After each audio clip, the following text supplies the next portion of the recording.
Tugas Sukarni. Sukarni Kartodijoro merupakan salah seorang pejuang kemerdekaan Indonesia.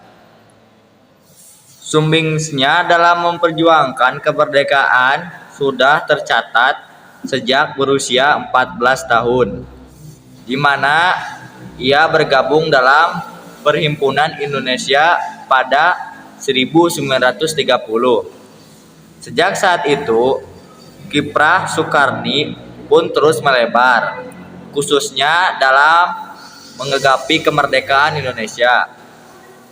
Tokoh yang mengusulkan agar naskah proklamasi ditandatangani oleh Insinyur Soekarno dan Muhammad Hatta atas nama bangsa Indonesia adalah Sukarni.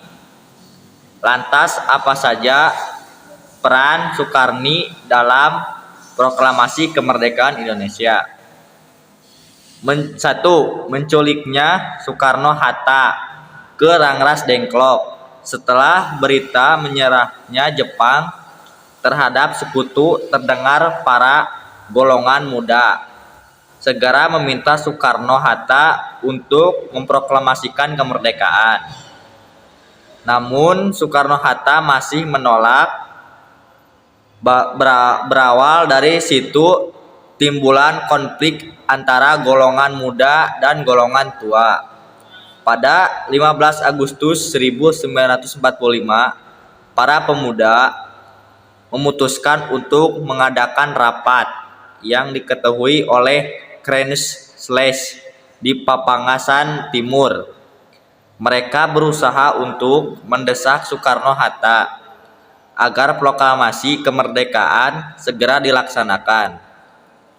Karena usulan mereka terus ditolak, akhirnya para golongan muda kembali berunding pada 6 Agustus 1945 di Jalan Cikin 71.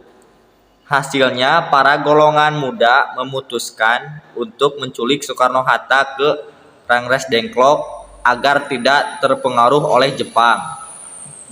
Sukarni yang termasuk dalam golongan muda ikut terlibat dalam upaya penculikan Soekarno-Hatta ke Rangras Dengklok.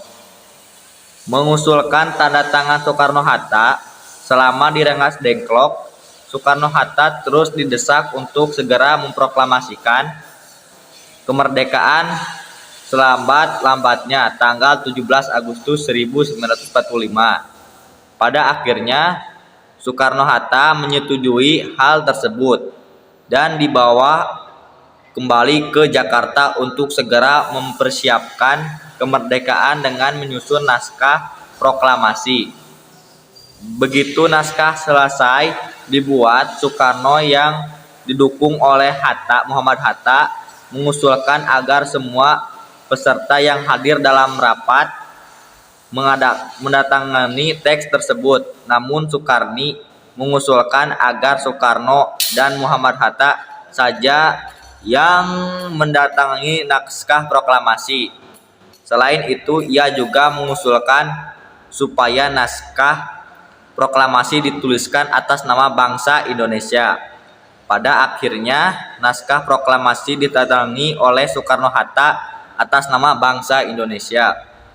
Membentuk komitmen Fan Aksi. Selain itu, Sukarni juga membentuk komitmen Fan Aksi Angkatan Pemuda Indonesia dan Barisan Buruh Indonesia. Organisasi tersebut sebagai gerakan yang bertugas dalam pelucutan senjata terhadap seradu Jepang dan membuat kantor-kantor yang masih diduduki oleh Jepang.